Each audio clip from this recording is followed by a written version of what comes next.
You with RT. Now, a Russian businessman, dubbed by the US media as the Merchant of Death, is going on trial in New York, accused of being an international arms dealer. He was brought to the US from Thailand after being detained in a sting operation by American agents. And we're now joined by RT's Guy Chichikan, who was following everything for us stateside. Good to see you, Guy. So, Victor Bout already has a bit of an image perpetuated by the American mainstream media. With concerns this could potentially influence the court's decision, is it possible he'll be receiving a fair trial? Well, Rory, exactly. His trial begins with jury selection. In the meantime, a New York judge said she'd require jurors at the trial of Victor Bout to sign a pledge not to research the case on the internet or the media. The campaign vilifying Victor Bout has been so intense here that one might very well expect the jurors could be affected by the whole background provided by the media. Here, he's often referred to as the Merchant of Death. Victor Bout faces charges of selling arms to a terrorist group and conspiring to kill American citizens. If convicted, he may face life in prison. According to the U.S., he was one of the world's most active black market arms traders. Bout denies any wrongdoing and says he has engaged only in legal aircraft sales and shipping business. U.S. allegations that Bout conspired to kill U.S. nationals are based in part on statements Bout allegedly made to undercover operatives during a Bangkok meeting. The conversations were recorded. The undercover operatives posed as members of a rebel group from Colombia, which is designated by the United States as a terrorist organization. That's when he was arrested in 2008 in Thailand. Now, Guy, this entire case has caused a political row between Russia and the US. What exactly has caused the fallout? Well, Rory, the U.S. had been trying to get him extradited for 2 years. Russians believe they managed to do it by putting unprecedented political pressure on the government and judicial authorities of Thailand. What makes the case political is the underlying implication of the U.S. accusations, essentially that Victor Bout was able to pull it off because of his government connections. Actually, Bout's lawyers and some intelligence experts claim that the reason the U.S. so wanted to have Bout in custody is his allegedly extensive knowledge of Russian military and intelligence operations. Well, yes, he served in the Soviet army, but it's really unclear to what extent Victor Bout is really knowledgeable in all those matters. Again, a lot of hearsay around this man about who he was, what he did. Here in the United States, you constantly hear things like the quintessential war profiteer, referring to Victor Bout. But some argue that, Victor Bout, no Victor Bout could compete with the United States in war profiteering. After all, it's the U.S. that sells more than half of all weapons worldwide, including to places where political situation is far from stable. All right, RT's Guy Chichikan right there, live in Washington. Thank you.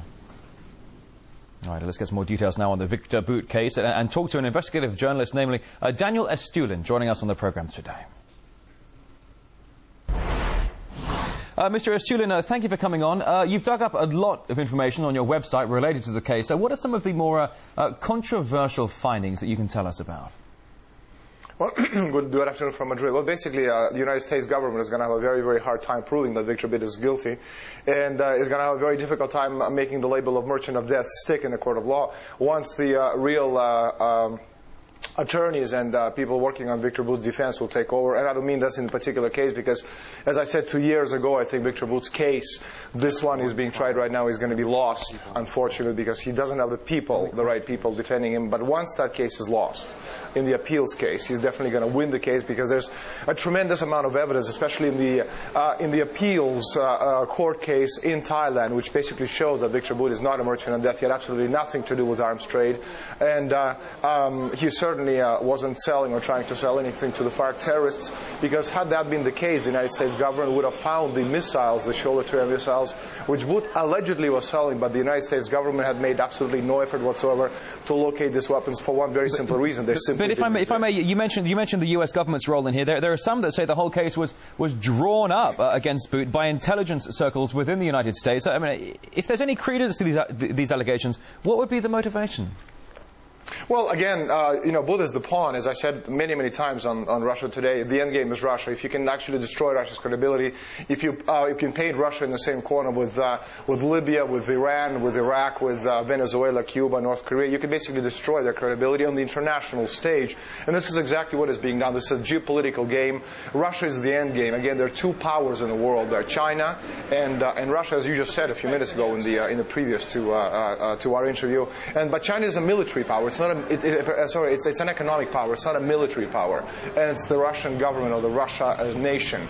It's the only military power in the world that can actually stand up to NATO, to the United States government, all these secret societies and private organizations who are dead set on controlling the world. So until you can actually destroy Russia as the nation state, you will not going to have your one world government, one world company limited, or call it whatever you want. So all these situations where Russia is actively trying to be embarrassed by the United States government is just part of this game plan. And again, Victor Bout is just another element, another key part of this operation against Russia. Are the secret bases being built right now in Afghanistan? There are over 70 secret bases being built in Afghanistan, whose only objective is to attack the southern flank of Russia in the case of war. So again, Victor Bout is just a pawn in this geopolitical game, and unfortunately, this particular case. All right, well, if I may just jump in here and remain our focus on Victor Bout, the US has linked him to terrorism. I mean, could that be seen as a rather convenient method to put him on trial with very few rights?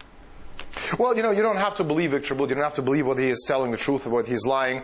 Again, lies and truth in a court of law really is not an issue. It's verifiable evidence. And unfortunately for the United States government, there's very little verifiable evidence they will be able to present. Most of it is hearsay. Most of it he said, she said, about things which no one has ever seen. And this is something that, again, unfortunately, the Bout team representing him right now is not in the position to deal with, because they're simply not up to scratch. But we're going to bring in the A team when the case goes to the appeal court, and that's when we're going to win the case. If I may jump in here, I'm very, very low on time. Yes or no answer. Will Bout get a fair trial?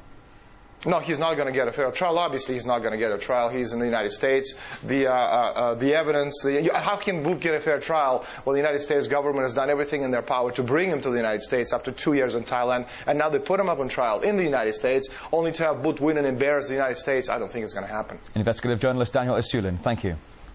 Thank you.